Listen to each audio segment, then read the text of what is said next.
think that money is just evolving naturally, gradually, like technology improving over time. But what if I told you that this is not evolution? It is absolutely orchestration. Because what it really means to you and everyone is when one fiat system dies, another is born. And the goal isn't reform, it's continuity of control. The power structure must survive the reset. Take this, a 1996 white paper from the NSA titled How to Make a Mint, the Cryptography of Anonymous Electronic Cash. Now, the NSA is a government agency laying out the architecture for digital money long before Bitcoin jumped up on the scene, long before blockchain hype. Could this have been the incubator for today's programmable currency? I don't know. It's just a thought. But now let's layer in AI, an intelligence that knows your habits, your preferences, maybe even your weaknesses, and combine that with money that can be programmed, paused, redirected, or denied. That's not innovation. That's infrastructure for control. Could this be the foundation of the World Economic Forum's vision of by 2030, where you'll own nothing and be surveilled by design? Because I'm hoping that what we've been talking about, what we're going to talk about today, is your wake-up call. And I'm going to show you how the system was rolled out and why I believe that this is the Trojan Horse and the stablecoins are the next hyperinflationary event. Well, frankly, it isn't just possible. It's already on the way. So let's just go ahead and begin. Because most people think 2008 was just a housing bust. But what if I told you it was the funeral for the debt-based system as we knew it? Like every Ponzi scheme before, it collapsed under its own weight. The Fed's real job isn't to protect you or me. It's to manage the illusion. They use your confidence as currency, trapping the last of your fiat wealth before the reset. Now, Michael Barr in that speech says that regulation will fix it. But what that really means is they're buying time while the new system is quietly installed. And frankly, Bitcoin wasn't just born, it was timed. I don't think it was a coincidence that it came out in January of 2009 and quantitative easing came in March of 2009. Really, this is the birth of programmable money and the death of financial freedom for most people. Central banks know how to make the shift, and they know how to get your cooperation. So let me show you how they did it. Because make no mistake, when President Trump signed the Genius Act, he changed the global monetary system. So what we're talking about is the great financial crisis. It wasn't just a collapse, it was a signal. A warning shot to those in power that old fiat system had run its course. And the next iteration was already waiting in the wings. Digital, trackable, programmable. But frankly, before they could launch it, they needed something else. They needed your attention, your trust, your adoption. So while the headlines screamed panic, behind the scenes, the architecture of the new system was quietly coming online. Bitcoin was introduced not by accident, but as a good proof of concept. This, as you're looking at here on this chart, this was the liftoff, the beginning of a new financial order, one that looks like freedom, but is designed absolutely for control. So let me show you how they got the world to embrace its own surveillance. This was to establish a presence and grow and create a new market. What was now needed was participation and adoption.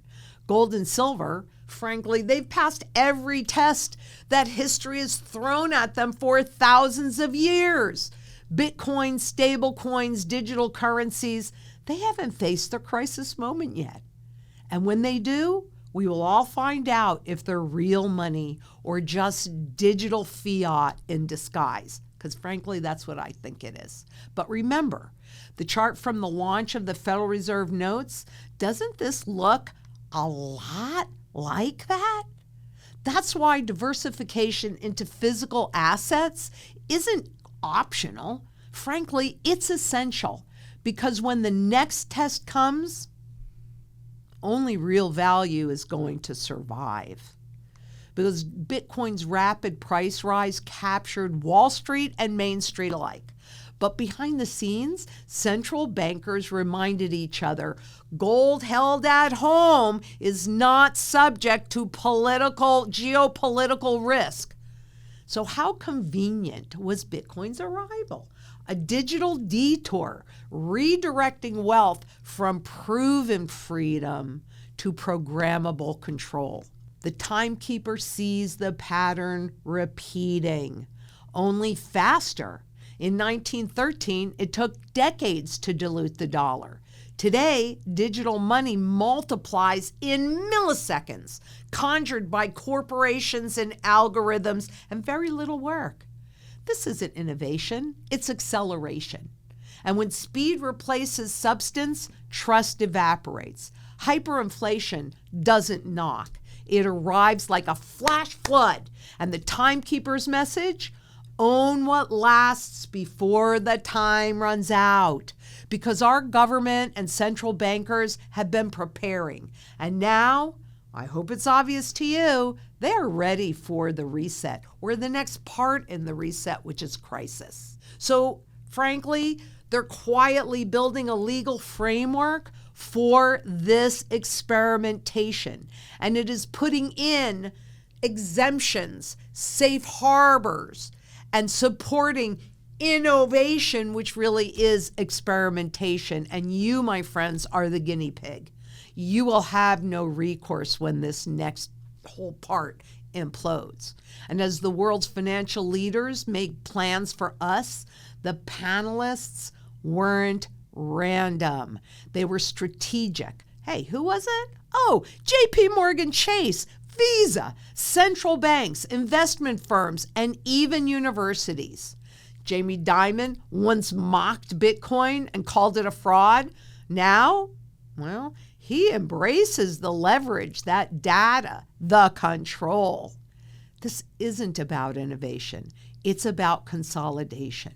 And the same institutions that dismissed crypto now sit at the table designing its future. And frankly, they were doing that right out of the chute.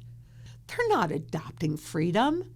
They're engineering compliance and encouraging your participation. How do you create a new market? Well, they know how. They've had lots of practice in the past. They just let it fly and get those eyes and that FOMO, fear of missing out. Because with industry insiders helping to shape policies and oversight, it's the proverbial fox watching the henhouse, and they're building it so they know where all of these back doors and how they can get in. They know where all of that is. Big tech has more money than some countries. Do you still think that all of this is just capitalism? Because I consider myself a capitalist, but this does not look like a fair playing field to me. Does it to you? And just who is writing the rules of this game? And who will pay the price for the unintended consequences of the next financial crisis? Because with Wall Street trying to convince Main Street that Bitcoin is better than gold, and you know they are, all these cryptocurrencies, they're gold, silver, or platinum, right? And if you believe this, if you believe that Bitcoin is as good as gold, well, there's this bridge in Brooklyn that I'd like to talk to you about. Can you please explain to me why the physical depictions of cryptocurrencies, which have no physical body, are always that gold, silver, and platinum? Because that's in our mind, in our vernacular. the powers that be want you to think that this is an old relic, yet they're accumulating it faster than they ever have historically. So they want to feel safe. They want you to feel safe inside of, well, here's the Bitcoin, right? But the goal is to eliminate cash's modest protection, because while cash does not protect you from inflation, it does create limitations to how low they can take this. Because here's the IMF's paper on the electronic money standard, and it makes it really clear. The goal is to eliminate cash's protection. Now, cash is a zero interest rate guarantee, and they want to replace it with programmable money that can go negative. Remember that negative rate experiment? That's not a conspiracy. That's policy, and they tested it. And they call it breaking below the lower zero bound. And what that really means is that once they remove your ability to protect your principal, they can take it away from you with negative rates. So what can you do? Be as independent inside your local community as possible. And that means real assets, real relationships, real control. Because when the system turns digital, only the tangible will remain free.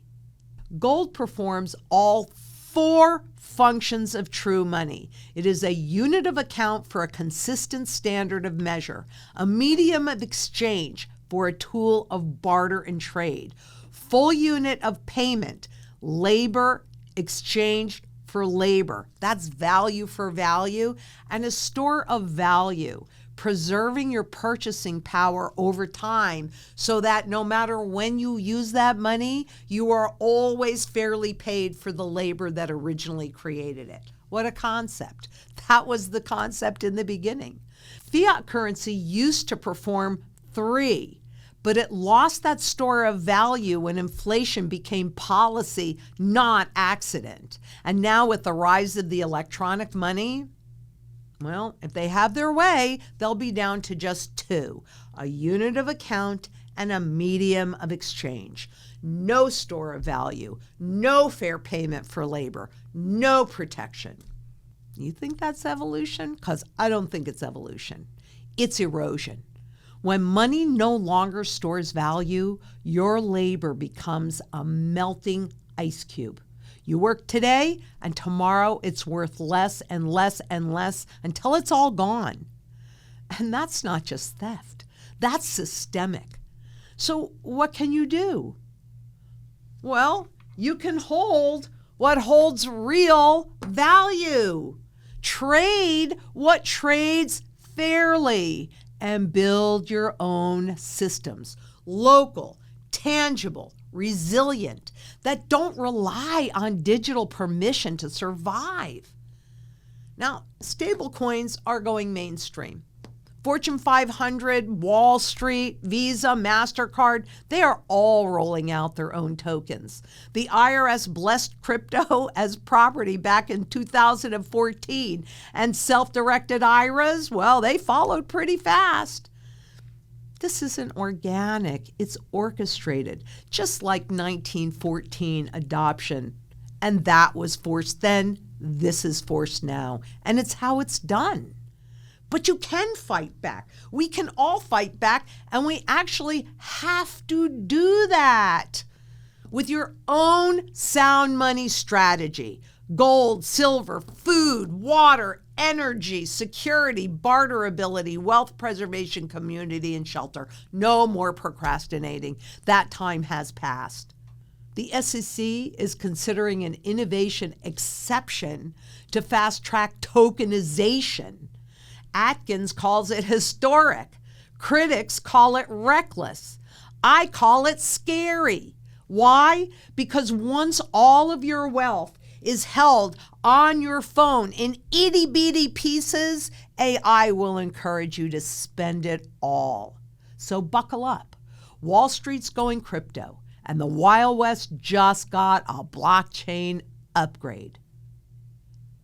And when it was legalized, stablecoins under the Genius Act, Well, frankly, that was the first ever federal system for stablecoins, and it now mandates that 100% of reserves are backed in US dollars or treasuries. Issuers can't claim government backing, insurance, or legal tender status. But there's that new market.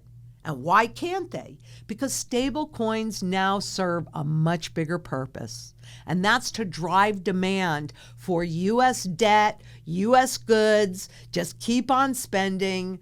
But what that's doing is it's cementing the dollar's global dominance. At least that's their hope. And frankly, this isn't just regulation, it's weaponized monetary policy. So ask yourself, do you want to be the collateral, or do you want to be the keeper of real value? No more waiting. The new crypto law promises cheaper, faster money for everyone. But my goodness, just buy stuff and keep this machine running. But when money is easy and cheap to make, it's easy to destroy as well. And the more they create, print, mint, or tokenize, the less value it has. That's why you need physical gold and physical silver, real, in your possession. Because this isn't innovation. It's inflation on autopilot and about to be inflation on steroids. You need to understand that when interest rates are lowered, that is to make this happen, the inflation happen even faster. Fiat money has no value because it costs virtually nothing to create. This spot gold chart from 1913 to July of 2025 tells the truth the fiat system won't. While paper currencies erode and digital tokens multiply, gold quietly holds its purchasing power. When confidence in fiat collapses, and it will, it always does, gold will be unshackled, revealing its true fundamental value. This isn't just a chart, it's a warning, and it's also a lifeline. Central banks aren't hedging, they're bracing.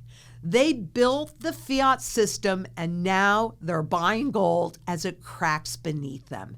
They want to retain their freedom and somewhat of their independence.